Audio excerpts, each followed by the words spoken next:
Bonjour à toutes et à tous et bienvenue dans ce nouvel épisode de l'Histoire parallèle des libertés.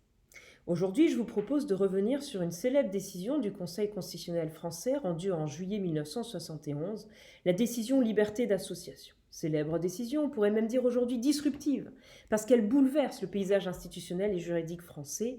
Il faut dire que c'est l'une des décisions les plus importantes rendues par le Conseil constitutionnel. Elle lui permet de s'affirmer comme une institution, devenant progressivement incontournable de la Ve République. Pour le comprendre, il faut d'abord porter un regard attentif à la place accordée en 1958 à notre Conseil constitutionnel. Lorsque le général de Gaulle, place de la République à Paris, présente aux Français le texte sur lequel ils vont se prononcer par référendum le 28 septembre, dans son discours, le général évoque le gouvernement dont le rôle est de gouverner. On doit lui en laisser la possibilité, dit-il. Quant au Parlement, Assemblée nationale et Sénat, il ne doit pas sortir de son rôle. Voici dessinée la mission originelle du Conseil constitutionnel, être le chien de garde de l'exécutif, protéger donc les compétences du pouvoir exécutif, vérifier que le Parlement ne grignotera pas les compétences du gouvernement. S'il le faisait, la loi violerait la Constitution, le Conseil la déclarerait donc inconstitutionnelle et elle ne pourrait pas entrer en vigueur. Ce choix d'imposer un contrôle du respect des compétences de chacun provient notamment du fait que, durant les 3e et 4e Républiques, le Parlement et le gouvernement, chacun, avaient fini par empiéter sur les compétences de l'autre. Un mélange qui n'avait pas favorisé l'équilibre des pouvoirs, si bien que les deux régimes, confrontés à divers types de crises, finalement étaient tombés. D'où la Constitution de la Ve République, qui prévoit en ses articles 34 et 37 les domaines respectifs de la loi et du règlement, gouvernement, et d'où notre Conseil constitutionnel qui vient s'assurer du respect de cette répartition. Entre 58 et 71, le Conseil jouait donc principalement, pas seulement, mais principalement ce rôle.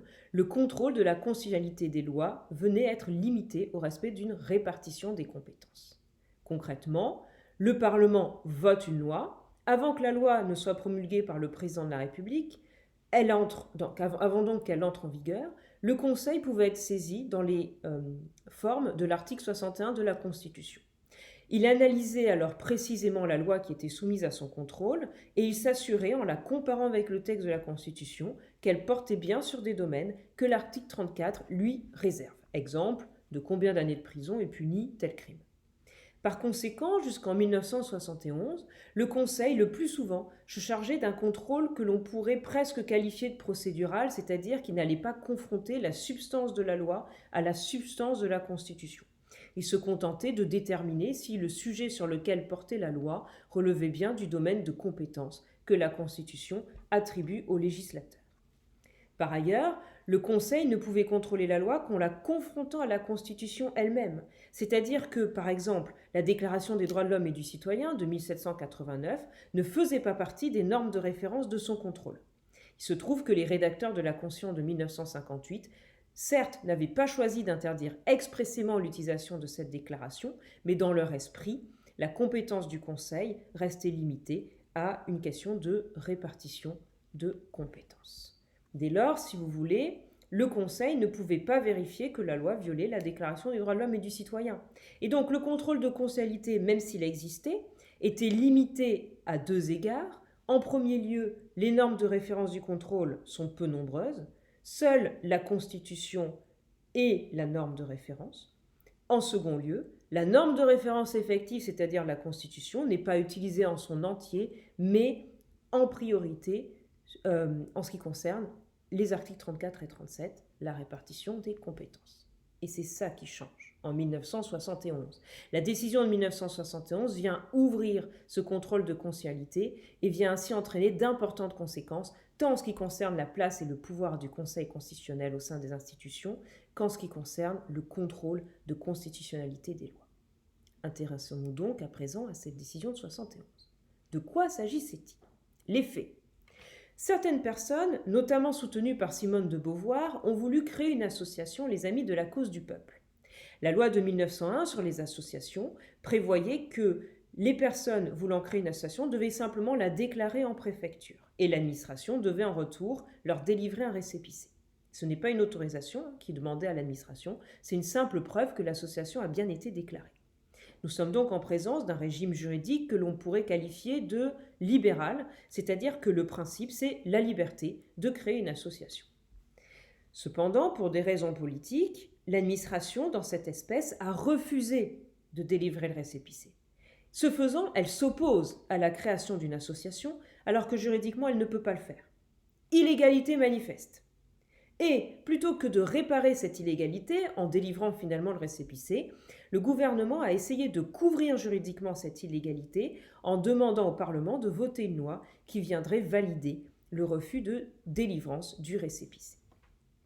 La loi finalement votée à l'issue de travaux parlementaires venait modifier la loi de 1901 et prévoyait que l'autorité judiciaire a la compétence d'autoriser une association. Donc, la nouvelle loi restreignait la liberté d'association. Le Sénat n'était pas d'accord véritablement avec ce texte. Et donc, le président du Sénat de l'époque, M. Alain Poher, décide, une fois que la loi est votée, de saisir le Conseil constitutionnel en lui demandant simplement si la loi était conforme ou non à la Constitution.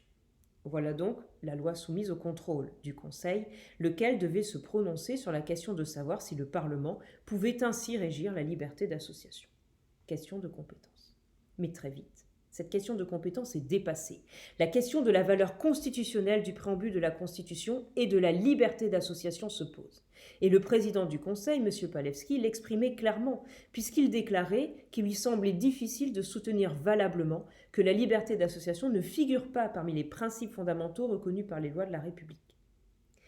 Et un an avant de s'intéresser à la liberté d'association, le Conseil avait fait référence, dans une de ses décisions, au préambule de la Constitution, ouvrant dès lors progressivement ces normes de référence, constituant progressivement ce que Louis Favoreux a pu appeler le bloc de constitutionnalité. Cette référence permettait donc de montrer que progressivement, il était possible pour le Conseil constitutionnel de contrôler les lois non plus seulement vis-à-vis de la Constitution stricto sensu, mais aussi en se référant à son préambule et surtout aux textes et principes qui sont contenus dans ce préambule ou auxquels ce préambule renvoie, et notamment les principes fondamentaux reconnus par les lois de la République, qui ont d'ailleurs plus récemment, en 2013, été mobilisés par le Conseil constitutionnel lors du contrôle de la loi ouvrant le mariage aux couples de même sexe. Donc, en 1971, le Conseil pouvait confirmer sa jurisprudence d'ouverture au préambule de la Constitution et se fonder pour la toute première fois sur les principes fondamentaux reconnus par les lois de la République afin de régler la question de la liberté d'association. Et c'est ce qu'il a fait. Il a considéré qu'au nombre des principes fondamentaux reconnus par la loi de la République, il y a lieu de ranger le principe de la liberté d'association en vertu duquel les associations se constituent librement. Par cette décision, le Conseil élargit donc ses normes de référence en se donnant la possibilité pour l'avenir de contrôler les lois d'un point de vue substantiel en les confrontant aussi aux droits et libertés qui sont par exemple contenus dans la Déclaration de 1789. Dès lors, le Conseil se fait protecteur des droits et libertés, ce que plusieurs membres du Conseil appelaient de leur vœu. Lorsqu'on reprend les délibérations, on voit bien que M. Lucher considérait qu'il était temps et que la décision sur la liberté d'association donnait au Conseil constitutionnel la possibilité de le faire, que le Conseil trouve à un moment donné son rôle de défenseur des libertés et non plus de simple organe régulateur de l'activité des pouvoirs publics. Certains auteurs considèrent dès lors que cette décision est un coup d'état de droit. Il se trouve qu'en effet, le Conseil, par cette décision, s'émancipe pleinement du rôle dans lequel les rédacteurs de la Constitution de 1958 voulaient l'enfermer. Pour faire prévaloir toute la Constitution, son préambule, les principes auxquels il renvoie, il s'arroge la compétence de limiter le Parlement en contrôlant la substance de la loi par rapport notamment aux droits et libertés constitutionnels. Au surplus, il reconnaît valeur constitutionnelle à de nombreux textes évoqués dans la Constitution et son préambule, alors même que la question se posait de leur caractère véritablement juridique. Enfin, il se donne la possibilité de devenir un véritable protecteur des droits et libertés.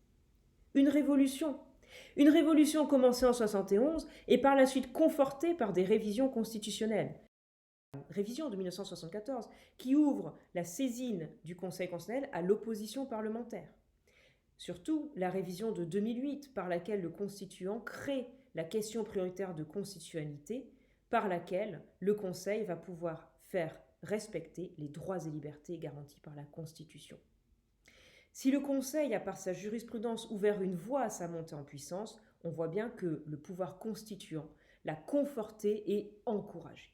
Tant et si bien qu'aujourd'hui le Conseil n'est plus uniquement considéré comme le chien de garde de l'exécutif, et on pourrait dire qu'il est véritablement un cerbère des droits et libertés. C'est ainsi que la décision de 1971 marque le point de départ d'une révolution juridique qui n'a pas encore, à ce jour, livré toutes ses potentialités.